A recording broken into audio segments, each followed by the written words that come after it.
C'est l'actualité internationale chez Kivu Morning Post. Le représentant américain Ronnie Jackson affirme que l'intégration des combattants du M23 dans les forces de sécurité congolaises est indispensable pour avancer vers une paix durable en RDC. Il estime improbable que ces combattants, formés par des années de conflits, acceptent une conversion vers des activités civiles. Suivant. To the leadership of President Trump and Secretary Rubio, that's exactly what the Washington Accords. Mais je maintiens également que le M23 est une milice armée. Je ne pense pas qu'ils vont déposer leurs armes et se mettre à cultiver le lendemain. Je pense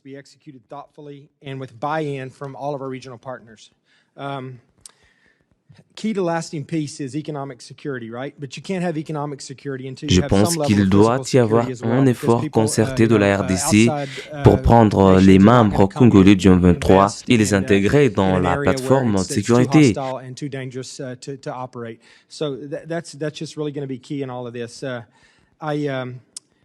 Plus large du pays, que ce soit, vous savez, en leur permettant également d'en faire partie. Would manage separate segments of the critical mineral supply chain coming from the eastern DRC. Now, I'm not suggesting that the DRC should give resources away. They belong to the DRC.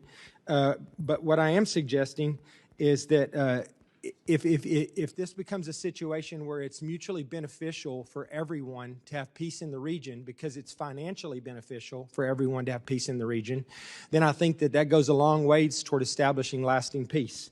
And I've proposed multiple times that there should be agreement between the countries, and not just Rwanda and the DRC, but the DRC and Burundi, the DRC and Uganda, some of their neighbors, that everyone benefits from the trillions, the tens of trillions of dollars of rare earths that are currently in the eastern DRC. It's one of the wealthiest, if not the wealthiest, in the world with regards to some of these natural resources.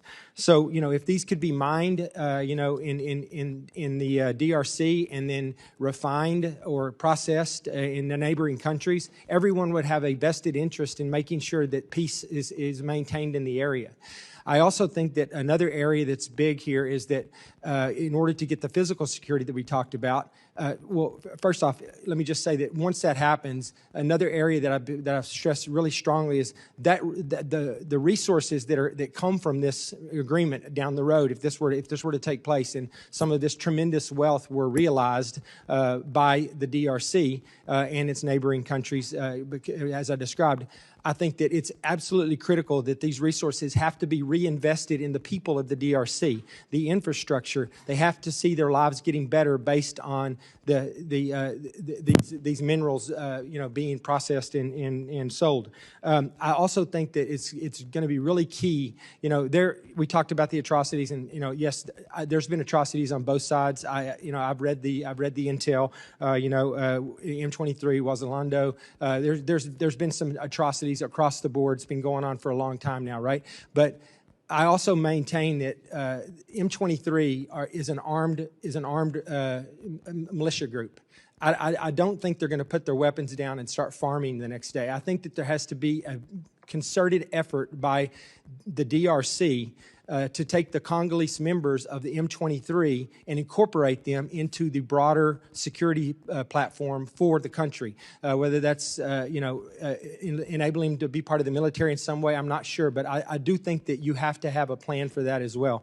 But my question for you, real quick, because I don't have much time left, I'm sorry, but is what is the Department of State doing right now to how are they working to implement such a framework that I was just described with regards to the economic and the physical security? Le président Félix Antoine Tshisekedi a plaidé pour des partenariats mutuellement bénéfiques dans la construction de la chaîne de valeur minérale lors du side event du Forum économique mondial le jeudi 22 janvier. Il a affirmé que la RDC ne veut plus se limiter à l'exportation de minerais bruts, mais renforcer la transformation locale, la gouvernance et la traçabilité, notamment du cobalt. Suivant. Excellences, Mesdames et Messieurs les chefs d'État et de gouvernement, distingués participants, Mesdames et Messieurs, C'est un honneur de m'adresser à vous en ma qualité de membre du Conseil présidentiel inaugural de l'Accra Reset à l'occasion de cette réunion de Davos placée sous une conviction simple mais exigeante: la souveraineté n'est pas un slogan. En effet, elle se prouve, elle se construit, elle se livre par l'action et par les résultats. Pour la République démocratique du Congo et pour l'ensemble de la région des Grands Lacs, cette souveraineté d'exécution commence par une vérité que nous devons désormais rendre pleinement investissable: la paix et l'harmonie ne se consolident pas par des déclarations seules. Elles se consolident par la production, par l'emploi, par des chaînes de valeur régionales crédibles et par une prospérité effectivement partagée. C'est précisément le sens de la sphère de prospérité souveraine. Une plateforme géoéconomique minimale viable dans laquelle des États voisins coordonnent leurs politiques publiques, leurs investissements et leurs standards afin de libérer les chaînes de valeur transfrontalières, d'intégrer les marchés régionaux et d'augmenter la résilience collective dans un environnement mondial devenu plus complexe. Dans cet esprit, la sphère de prospérité des Grands Lacs constitue une démonstration très concrète de ce que la souveraineté, lorsqu'elle est exercée de manière collaborative, peut produire. Plus de stabilité, plus d'opportunités mondiales et davantage de prospérité à long terme dans une région où nos destins sont interconnectés. En 2025, la République démocratique du Congo et ses voisins ont engagé une nouvelle phase de coopération pratique, un cadre d'intégration économique régionale visant à formaliser les chaînes d'approvisionnement en minerais, à renforcer la coopération transfrontalière et à libérer le potentiel économique de notre région grâce à un véritable dividende de stabilisation. Nous nous réjouissons en outre de la pleine convergence entre cette dynamique et la vision du bassin du Nil portée par mon frère, son Excellence le président Abdel Fattah al-Sisi, président de la République arabe unie d'Égypte. Je veux vous l'assurer, chers amis, en signant ce document, nous n'avons pas cédé à l'effet d'annonce. Nous avons posé un acte de conviction et de méthode.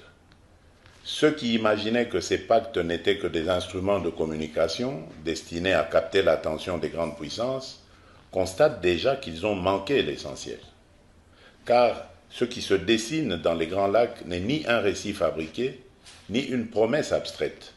C'est une trajectoire de bascule, de l'exploitation sans transformation vers la production à valeur ajoutée, de la fragmentation vers la coordination, de la concurrence stérile vers la consolidation régionale des intérêts, des incitations, des stratégies et des capacités.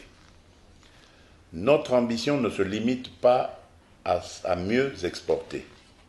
Elle consiste à mieux produire, à mieux transformer, à mieux intégrer et par conséquent à mieux négocier notre place dans l'économie mondiale. Le ministre congolais du Commerce extérieur, Julien Paluku, appelle à renforcer la coopération sud-sud lors du Forum économique mondial de Davos. Il estime que cette coopération doit devenir une communauté de solidarité d'intérêt et soutenir la co-industrialisation de l'Afrique. Le ministre plaide pour un continent moins dépendant des financements extérieurs traditionnels. Suivons-le.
C'est tout pour l'actualité internationale chez Kivu Morning Post. C'est votre première fois de nous suivre. N'oubliez pas de vous abonner et d'activer la cloche de notification pour être à la une des informations.